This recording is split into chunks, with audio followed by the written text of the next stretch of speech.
Hello বন্ধুরা, আবারও একটা ব্লগ নিয়ে তোমাদের সামনে হাজির হয়ে গেলাম। তো আজকে তো রবিবার, আজকে ছুটির দিন। তো ছুটির দিন মানে একটু ঘোরাঘুরি। তো ছুটির দিন অনেকে ঘুরতে যাই, আর আমি তো খালি ছুটির দিনকে বেশি বেশি করে রান্না করি, ভালো ভালো রান্না করি। কারণ আমাকে ছুটির দিনকে বেশি বেশি করে রান্না করাই। তো না ঘুরতেও নিয়ে যাই মাঝে মধ্যে, সবসময় তো আর ঘুরতে গেলে হবে না। তো দেখো রান্নার জোগাড় রেডি করে ফেলেছি। তো আজকে করব খাসির মাংস করব, আর কিছু ভাজা কেটেছি, ভাজাটা করব, আর আমের চাটনি করব, আর কিছু করব না। ঘুরতে যাই মাঝে মধ্যে, কিন্তু সবসময় গেলে কি আর হয়, সংসার চলবে?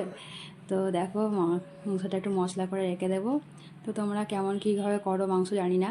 তো আমি খাসির মাংস হলে এরকম মশলা করে রেখে দিই, ওই 1-1.5 ঘন্টা রেখে দিই, যখন আর কি তারপরে রান্নাটা করি। তো দেখো এখন মাংসটা সব মশলা টশলা মাখিয়ে নিচ্ছি। পেঁয়াজ, আদা, রসুন, একটু লঙ্কা আর সর্ষের তেল দিয়ে বেশ করে ভালোভাবে মাখিয়ে নিচ্ছি। মাখিয়ে রেখে দেবো, দিয়ে ওই পরে রান্নাটা করব। তো দেখো সমস্ত মাখানো আমার হয়ে গেছে। আর ওদিকে ভাজাগুলো তো কেটে রেখে দিয়েছি, কারণ সকালবেলা কেটে রাখলে সুবিধা হয়, তাহলে পরে বেলার দিকে তাড়াতাড়ি করে রান্নাটা করা যায়। এমনিতেও সকাল সকাল খুব তাড়াতাড়ি রান্না করতে হয়, কিন্তু ছুটির দিনে আমার একটুখানি দেরিতে রান্না করলে অসুবিধা হয় না, কারণ ছুটির দিনে অতটা তাড়া থাকে না। তা না হলে 10টার মধ্যে তো রান্না করে ফেলতে হয়।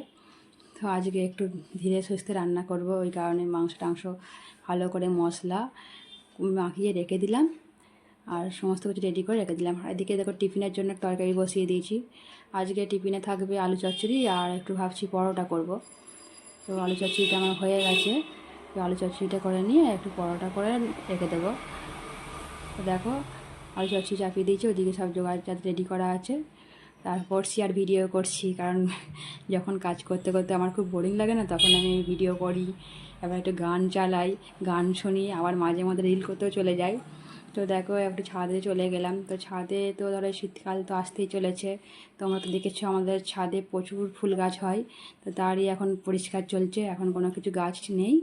তো একটু দেখতে গিয়েছিলাম, এখন পরিষ্কার করার জন্য লোক লাগানো হয়েছে, পরিষ্কার করা হচ্ছে। তারপরে দেখো চান টান করে একটু টিফিন খেতে বসে পড়েছি। তো ওই তো বললাম না, আজকে করেছিলাম পরোটা আর আলু চচ্চড়ি আর একটা মিষ্টি। তো এটাই টিফিন এখন করে নিচ্ছি। এবার টিফিন করার পর চলে এসেছি রান্নাঘরে। তো দেখো এত গরম আজকের ওয়েদারটা, এত রোদ্দুর আর এত গরম, পুরো মাংসটা কষা করতে করতে করতে নিজেই কষা হয়ে যাচ্ছি, মানে ভীষণ গরম একদম। দেখে ওই করতে করতে মজা করতে করতে রান্না করছি। তো দেখো আমি আর দেখাচ্ছিলাম যে তোমরা মাংস কে কে খাবে, চলে এসো আমার বাড়িতে। তো একটু জাস্ট সবার সাথে একটু মজা করছিলাম, তো মজা করলে বেশ ভালো লাগে, মনটা ভালো থাকে। তো দেখো মাংসটার রঙটা কেমন হয়েছে, বেশ ভালো হয়েছে না, ঝাল ঝাল মতো, ঝাল লাল লাল রঙ হয়েছে, একদম হেভি সুন্দর হয়েছে। আমি নিজেকে নিজেই প্রশংসা করছি। তো যাকে ভাজাগুলো আমার হয়ে গেছে, দেখো সমস্ত ভাজা আমার হয়ে গেছে, আর মাংসটা মোটামুটি কষা হয়ে গেছে। এবার আমি প্রেসারে দিয়ে দেবো। তাহলে আমের চাটনিটা বাকি আছে, আমের চাটনিটা পরে করব। তারপর প্রেসারে দিয়ে চলে এসেছি। তো এই টুকটাক একটু কাজ করছি, কারণ আমি এই রান্না করতে করতে কিছু কাজ করি। তো আজকে এই ব্লাউজটা রেডি করছি। তো দেখো এই ব্লাউজটা হচ্ছে ঘটি হাতা করছি, এটা আমার নয়, ওই জন্য আমার হাতে ঢুকছে না, মানে যার ব্লাউজ সে আমার থেকেও রোগা। তো এখনও ব্লাউজটা ফিনিশিং হয়নি, চলছে কাজ। তো এগুলোই করছিলাম, রান্না করার মাঝে মাঝে আমি এই কাজগুলো করি। দেখো এই লটকনটা এখন রেডি করে রেখেছি, এখনও লাগানো হয়নি, লাগাবো। তো দেখি কতটা কী করতে পারি। এখন যতটা পারলাম করবো, তারপরে আবার সন্ধ্যেবেলা করবো। আর এখন তো পুজো এসে গেছে, এই কাজে খুব একটু ব্যস্ত আছি, সেই জন্য ফেসবুকে ঠিক করে টাইম দিতেও পারছি না। তো কিছু তো করার নেই, পুজোর সময় তো এই কাজগুলো হবেই। তো দেখো এখন কিছুটা হয়েছে, তো ভালো লাগলে অবশ্যই লাইক কমেন্ট শেয়ার।